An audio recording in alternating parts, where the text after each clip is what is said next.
साथीहरु तपाईहरु यो देखिनुहुन्छ यो चाहिँ फाटेको हो।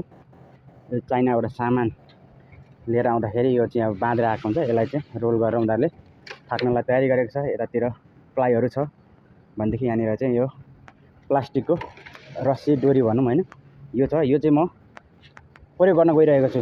यो प्रयोग गर्न गइरहेको छु। यो भनेको तपाईको यसले चाहिँ चोयाको ठाउँमा प्रयोग गर्न गइरहेको छु। यो चाहिँ भनेको म नाङ्लो अहिलेसम्म नाङ्लो बुनेको पनि छैन, देखेको पनि छैन, कसरी बुन्छ पनि थाहा छैन, कुरु पनि नथापिकिन म यो नाङ्लोको लागि यसलाई टुक्रा टुक्रा पारेर त्यो नाङ्लोको जस्तो खालको त्यो आकार हुन्छ, त्यो आकार त्यो बिचको भागको आकारहरु चाहिँ त्यो बनाउन कोसिस गरिरहेको छु। र यसलाई मैले थोरै काटेर तयारी गरिसकेको छु। मैले काटेको भाग यहाँ राखेको छु। यो काटिसकेको भाग हो, देख्न सक्नुहुनेछ। अब अझै म यसलाई काट्ने छु र म तपाईहरुलाई देखाउने छु। अर्को पार्ट तपाईहरुले पक्कै पनि भोलि देख्न सक्नुहुनेछ। र यसको आकार चाहिँ कसरी निकाल्ने म पहिले प्रयास चाहिँ यतिबाट गर्छु है त साथीहरु। देख्न सक्नुहुनेछ मैले यस्तो बनाइसकेको छु। यो पहिलोचोटि मैले युट्युबबाट हेरेर यतिको बनाएको छु। अझै तपाईलाई बाँकी रहेको यो प्लास्टिकको डोरीबाट म यसलाई फेरि अझै ठुलो बनाउने कोसिस गर्नेछु।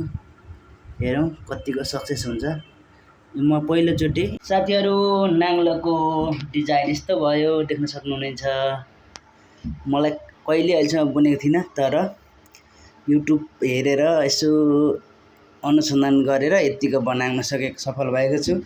अझै म यो प्लास्टिकको काटेर अझै फेरि अझै ठुलो बनाउने कोसिस गर्नेछु। हेलो साथीहरु, तपाईले देख्न सक्नुहुनेछ मैले यो थाकेको प्लास्टिकको यस्तो बुनिसकेको छु। अझै बाँकी छ उतातिर। यतापट्टिको यो चौडाइ लामो देखिएको छ, यता छोटो देखिएको छ। यसलाई यता थप्छु म, अझै यता थप्दै जान्छु। यस्तो भएको छ, देख्न सक्नुहुन्छ। कस्तो लाग्यो तपाईहरुले प्रतिक्रिया दिनु होला। र यस मेरो च्यानललाई सब्स्क्राइब गर्नु नबिर्सिनु होला। लाइक, कमेन्ट, शेयर, सब्स्क्राइब गरिदिनु होला भन्न चाहन्छु। आगामी दिनहरुमा म यस्तै भिडियो ल्याउने छु। हस्त धन्यवाद।